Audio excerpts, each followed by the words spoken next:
Okay, chat, today we're ranking Kens, all the Ken variants from the animated Barbie movies we will be ranking. Just kidding, I lied. It's not all of them. I just ditched the ones that I literally could not care less about, so I'm doing top 14, which seems like a random number, I know. But, you know, the ones that are just like completely unremarkable, I was like, we're not including this Ken, okay? So, let's get into the video. Okay, starting at the bottom of the barrel, this man deserves jail time, is King Louis from Three Musketeers. This man, do not get me started, okay? He's a misogynist. He's a hypocrite.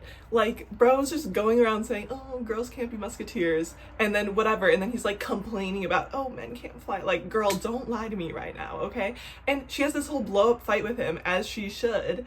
And then Corinne just completely takes him back at the end. Like, did he even apologize? I don't think so. I know you saved his butt, but like, you can ditch him after that, you know? Like, there are plenty of fish in the sea, okay, girl? So anyway, I was kind of mad that she got together with this man at the end. Like, just because he has a hot air balloon does not excuse bad behavior. Say it with me. Okay, next is Daniel from Swan Lake.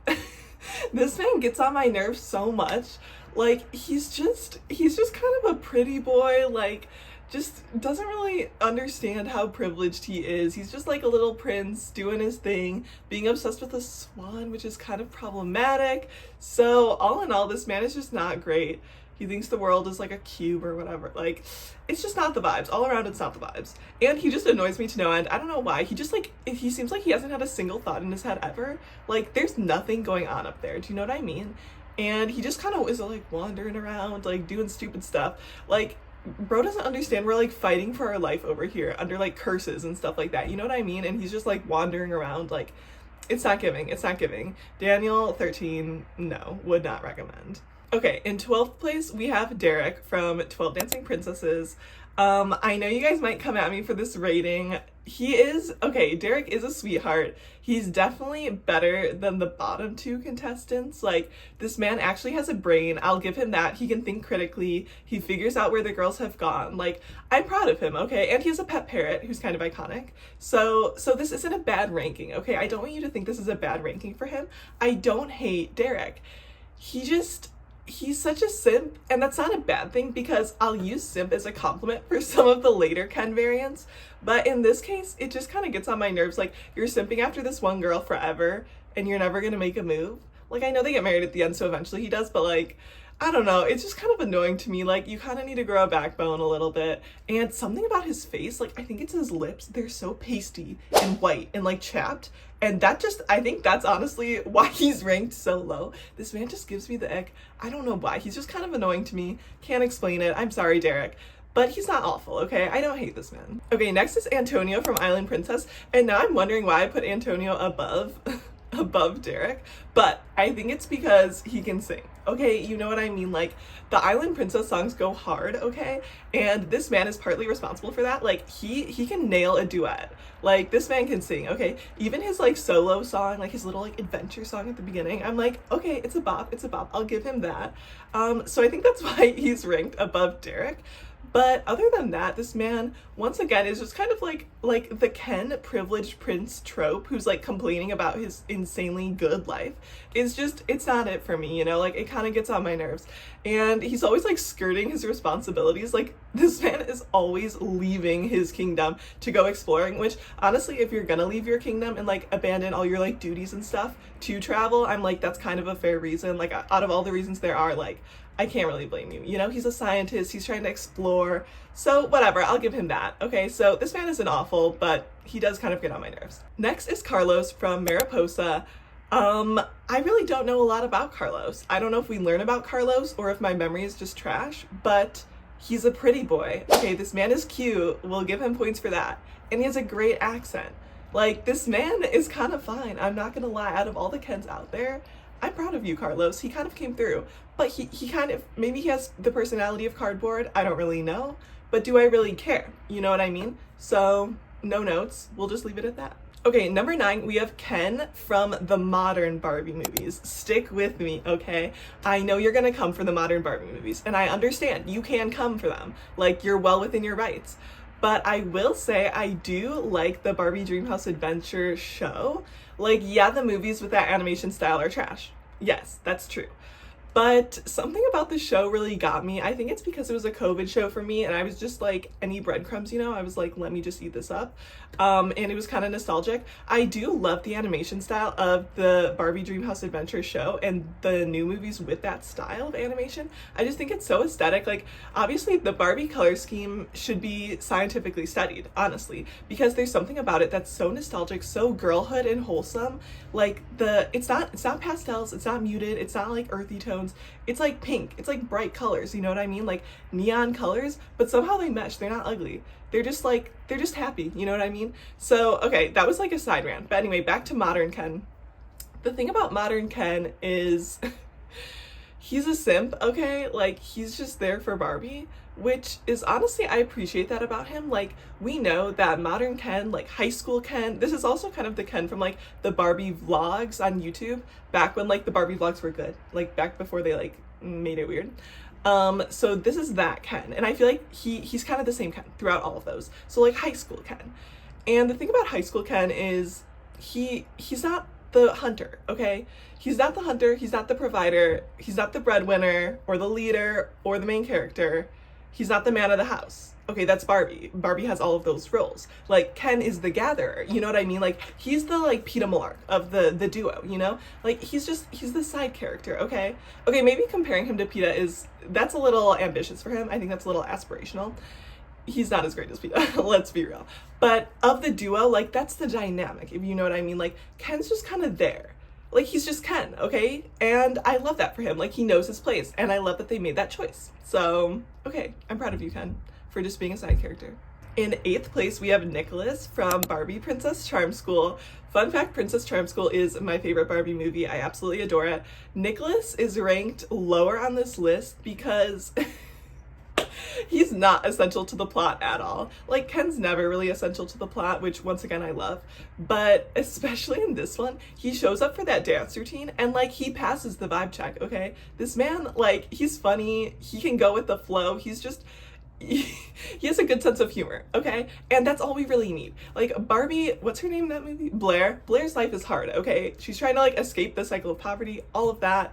And Ken's just there for some comic relief, and I love that for him. He shows up in the one dancing scene and the one scene at the end to dance at like graduation, and that's all we need. Like, he knows his place. Okay, now we have Ken from Fairy Secret and Fashion Fairy Tale, and I put these two Kens together because they're basically the same person. Those two movies are like basically a part 1 and a part 2 in my mind because it has a bunch of the same characters. The movies reference each other, so that's like the same Barbie multiverse, you know what I mean? So it's kind of the same Ken too. I think it's the same animation style for Ken. There might be a bit of a difference, but it's the same Ken. And honestly, this Ken, his one hobby is to simp over Barbie, which fair. So honestly, I like that for him. And he's also just like a damsel in distress, especially in Fairy Secret, which we love that role for him. We love it. The only thing is, like, why are you running lines with Raquel? Like, you can say no, Ken. No is a full sentence. In 6th place, we have Julian from Princess and the Pauper. I like Julian, okay? I do like Julian. He's a sweetheart, you know? What's her name? Oh my gosh, I always forget the Barbies' names. Not Erica, Annalise. He loves Annalise. He's a simp, once again. We love it. And this Ken actually has a backbone, though. He has kind of a vital role in the plot, which is rare for a Ken, so I'm proud of him. He does have a backbone. He can think critically. He can think on his feet, you know? He comes up with this whole plan that, like, is the plot of the movie. So, good on you, I guess.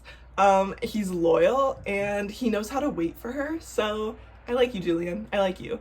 What do they say about him? Unassuming on the outside, but a treasure within. Wow, love you. Okay, next we have Ian and Jeremy. They are both number 5. They're the same person, okay? So we're clumping them together because they are the same person.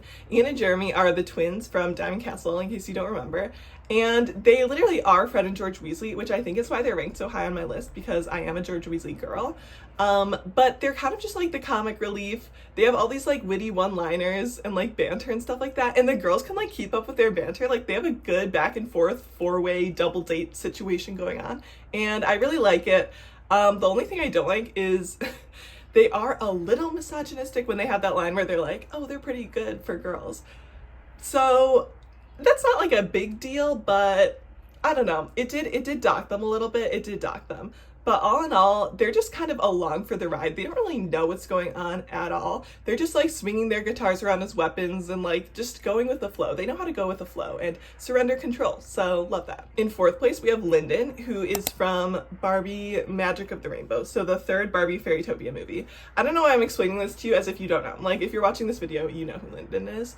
I love Lyndon because he kind of breaks the mold of like all the other Kens. All the other Kens kind of feel the same. Like they're either just like stupid simps or they're like damsel in distress vibes, which we love. But Lyndon is just like, he's a soft boy, you know? This man is like one with nature. He loves plants. He loves animals. He's kind to them. He is a soft boy. He's a sweetheart. I love Lyndon. He totally brings like a different energy to Ken, and I appreciate that.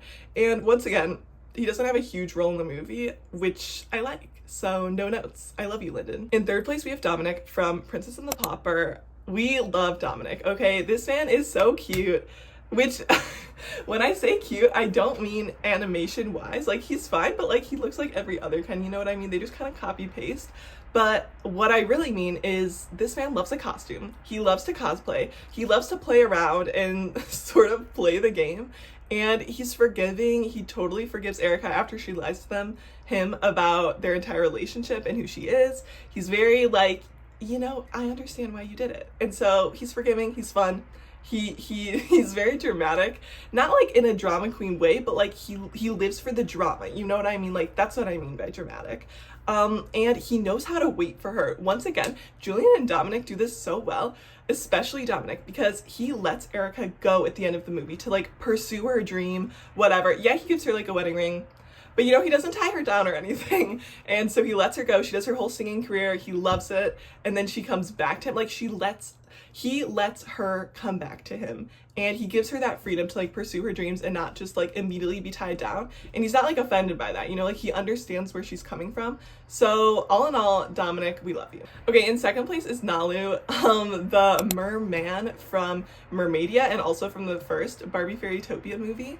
And I love Nalu. I think the reason I rank him so high is because he reminds me of one of my favorite book characters of all time, Prince Kai from the Lunar Chronicles. Check it out. I really hope I'm putting the book cover here.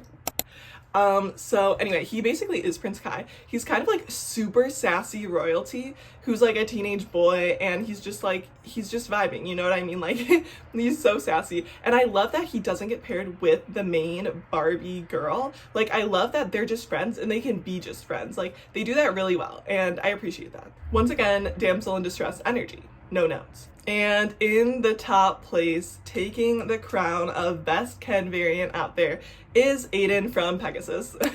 We love Aiden. He's so sassy. He also kind of breaks the mold on the Kens, and he's like, I think he's the only Ken who's like a bad boy. Like he has a past, you know, he's mysterious. He's really, the banter is great. That one line where like she's explaining how like the horse or like the Pegasus or whatever is like her sister, and then she's like, yeah, and we lost like our little polar bear cub, whatever. And he's like, oh, let me guess, your cousin. Like best line, best Ken line of all time. No notes. So we love Aiden. And does he have a gambling problem? Yes. Well, yes, he does. But like, no one's perfect. It adds intrigue. It adds character. He's very well-rounded. And also, he's not one of the Kens who's like completely a simp for Barbie right off the bat, which not that that's a bad thing to be a simp, but I like that he really doesn't want anything to do with them at first. He's kind of like a reluctant ally. And then, you know, his feelings grow, okay? So we love Aiden. Anyway, that's it for this video. Thanks for watching. I hope you enjoyed all the Kens, and let me know in the comments which one's your favorite. Obviously, this is all personal preference, so please don't take offense to any of this. Bye, guys.